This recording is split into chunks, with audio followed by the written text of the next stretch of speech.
একই মুখ থেকে একই ব্যক্তির জন্য দুই তিন রকমের কথা বলা যায়, এ হচ্ছে পাক্কা মুনাফিক। কি বলছি বুঝতে পারছেন না? একটাই মুখ, একই ব্যক্তি, সময়ের ব্যবধানে ভিন্ন রকমের কথা।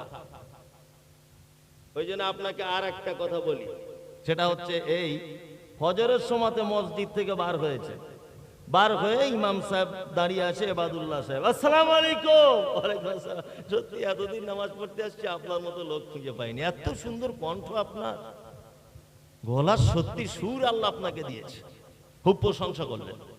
এখন এবাদুল্লাহ বড় ছেলের পায়খানা হচ্ছিল, ও কাউকে না বলে সাইকেল নিয়ে বাড়ি চলে গেছে, মসজিদ ছেড়ে দিয়ে।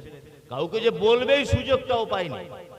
তা যে লোকটা ফজরের পরে এবাদুল্লাহর কেরাত শুনে প্রশংসা করলো, ও জোহরের সময় এসে দেখছে ইমাম সাহেব নাই। ও তখন আস্তে আস্তে একা একা নামাজ পড়ে, একজনা পাবলিককেও নামাজ পড়ালো, তার পিছনে নামাজ পড়ে ডাইরেক্ট সভাপতির বাড়ি গিয়ে বলছে,